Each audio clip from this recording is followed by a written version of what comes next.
Andrew Porter's company of the 4th Battalion of Continental Artillery was originally recruited in Pennsylvania and became part of George Washington's Continental Line in 1779. Andrew Porter's company is alive and well today due to its modern-day counterpart, the 4th Battalion of Artillery in Corunna, Michigan. The 4th Battalion of Artillery is a non-profit historical society and is incorporated in the state of Michigan.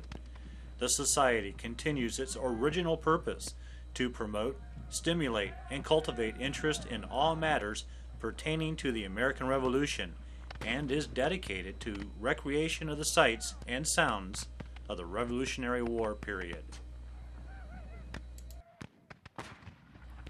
Living history at its best describes this organization indeed.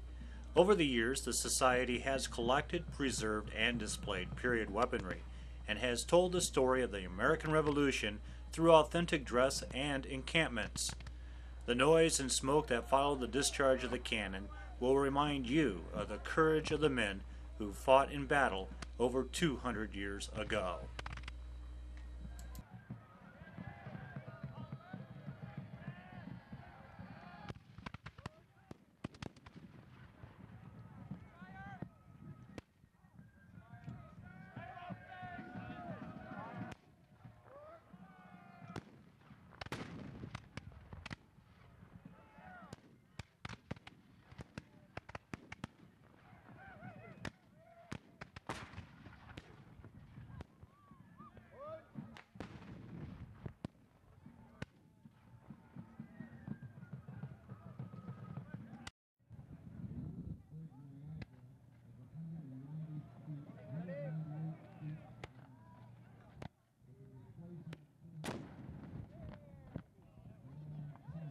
Make ready.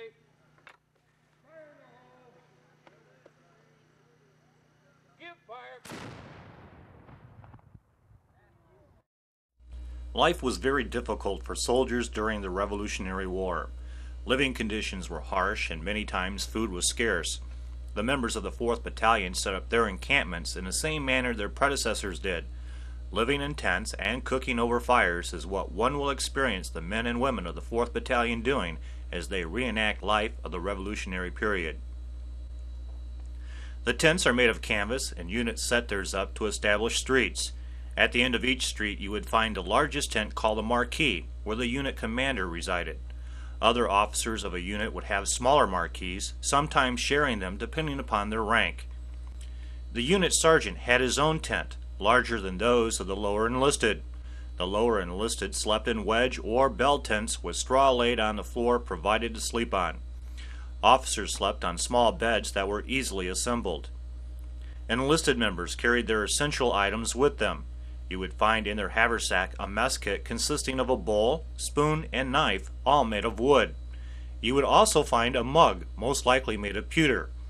In his knapsack he may carry an extra set of breeches and shirt, but many times soldiers found themselves with only one set of clothing as the war wore on. It was ordinary to see soldiers wearing breeches and shirts that were mended and patched many times. Camp followers were the wives of soldiers they followed. One soldier's wife could be found carrying and cooking for many soldiers. Life was difficult for her as well.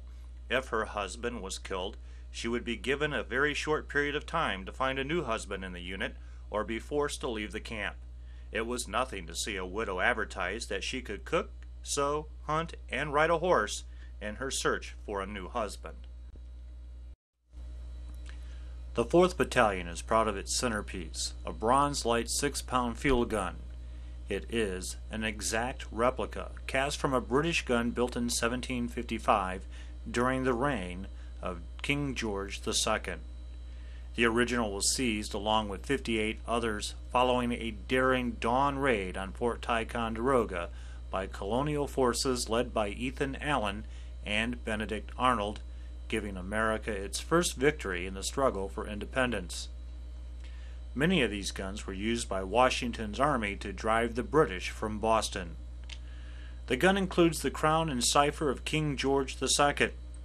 The gun also bears the royal family's rose and thistle on the muzzle.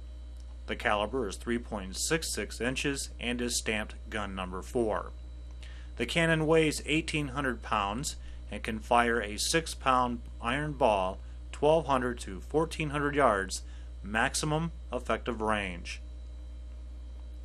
It could batter heavy construction with a solid iron shot at short or long range, destroy fort parapets, and by ricochet fire to take out other cannon.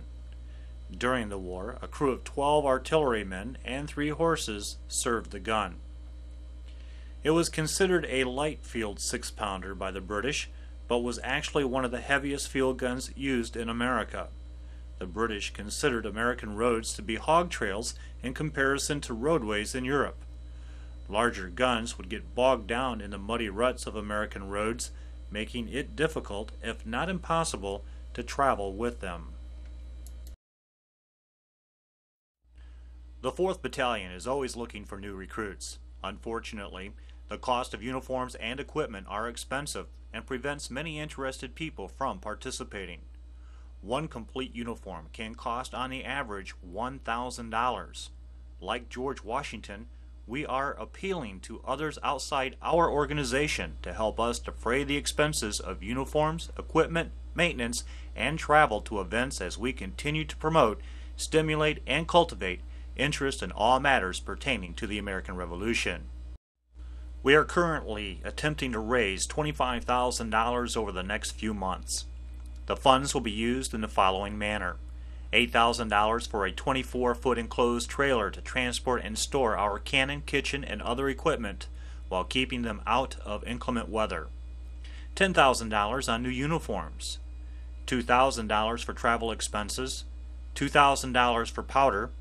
$3,000 for repairs and maintenance on equipment. As a proud sponsor of the 4th Battalion of Artillery, your provided company logo will be displayed on our trailer and will be seen by thousands of people as we travel to and from events in Michigan and Ontario. If you would like more information about being a sponsor, please contact the 4th Battalion of Artillery by mailing to 4th Battalion of Artillery, 209 North Norton Street, Corunna, Michigan, 48817, or email glfox@shynet.org.